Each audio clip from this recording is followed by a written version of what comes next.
Hello everyone, welcome to my YouTube channel. अभी तक तो आपको पता लग ही चुका होगा कि जो थर्ड क्लास के जो भी एग्ज़ाम होते हैं Himachal Pradesh staff selection commission जिनको कंडक्ट करवाता है, उसमें जो इवैल्यूएशन प्रोसेस रहती है जिसमें कि मैक्सिमम मार्क्स 15 रहते हैं, तो उसको जो है वो अब ख़त्म कर दिया है। तो फ्यूचर में जो भी वैकेंसीज आएंगी और जो एग्ज़ाम होंगे उनमें डायरेक्ट मेरिट लिस्ट आया करेगी, कोई भी इवैल्यूएशन प्रोसेस नहीं होगी।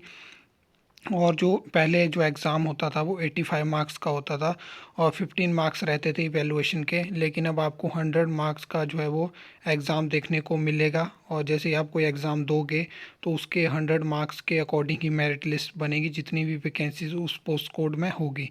तो इसमें यहाँ पे बताया गया है कि जो भर्ती प्रक्रिया रहती है उसमें मतलब ट्रांसपेरेंसी लाने के लिए जो है वो इस स्टेप को उठाया गया है।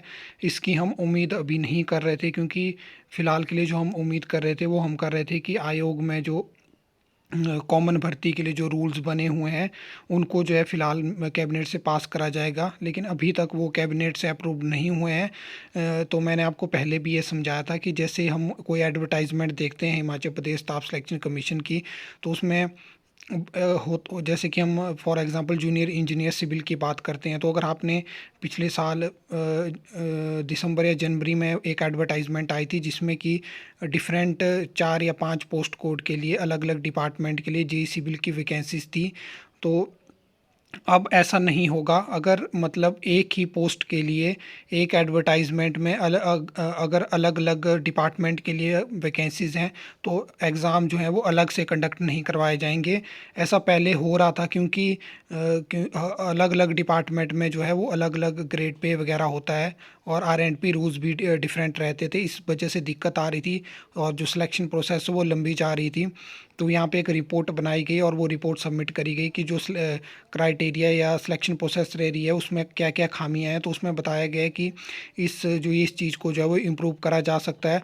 तो अगर फ्यूचर में आपको, अभी तो कैबिनेट से ये चीज़ें अप्रूव्ड होंगी, उसके बाद आपको देखने को मिलेगा कि किसी एडवर्टाइजमेंट में अगर सेम वैकेंसीज़ हैं अलग अलग डिपार्टमेंट के लिए तो उनके लिए एक कॉमन एग्ज़ाम ही होगा।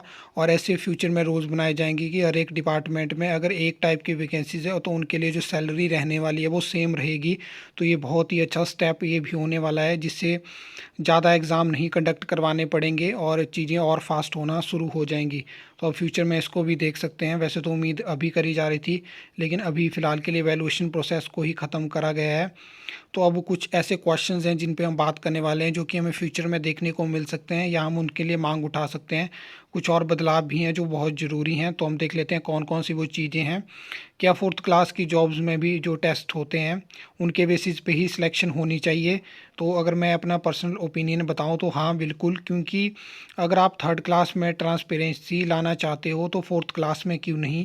क्योंकि यहाँ पे भी बहुत सारी ऐसी जैसे पीएन, चौकीदार, different types of multitask worker, आपने अभी करंटली मल्टीटास्क वर्कर में देखा होगा कि जो मुख्यमंत्री के पास विशेषाधिकार था उसको भी कोर्ट ने उस पर रोक लगाई, क्योंकि वहाँ पे भी किसी रिकमेंडेशन पे ही केस उठाए गए थे।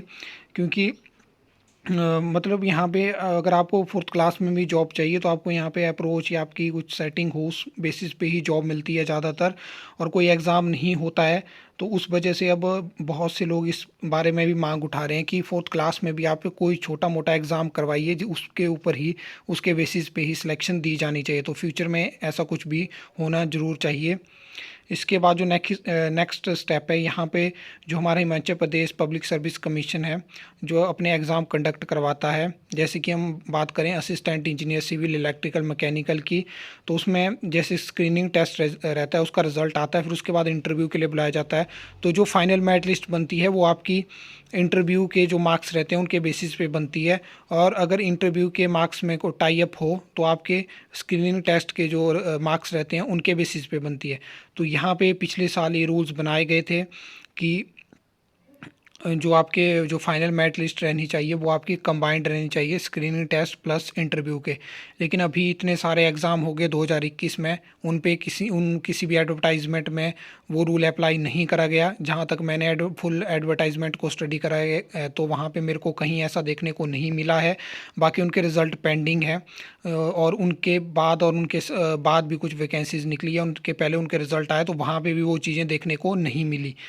तो फ्यूचर में उम्मीद करेंगे कि इस पे भी जो जल्दी से जल्दी जो रूल बने थे उनको इम्प्लीमेंट अगर कर दिया जाए तो ये यहाँ पे भी बहुत ज़्यादा ट्रांसपेरेंसी आ जाएगी। इसके बाद अगर आप जो भी मैंने इस वीडियो में बात करी, अगर आपको लगता है कि मैंने ठीक कहा तो आप कमेंट करके बता सकते हो, और आपको लगता है कि मैंने ठीक नहीं कहा तो आप अपना पर्सनल ओपिनियन यहाँ पे कमेंट सेक्शन में बता सकते हो। और वीडियो को लाइक शेयर एंड सब्सक्राइब करना, चैनल को सब्सक्राइब करना ना भूलें। और फ्यूचर में आपको ऐसी अपडेट मैं देता रहूँगा और भी बहुत इंटरेस्टिंग वीडियो इस सीरीज़ में आने वाली हैं। तो मिलते हैं नेक्स्ट वीडियो में।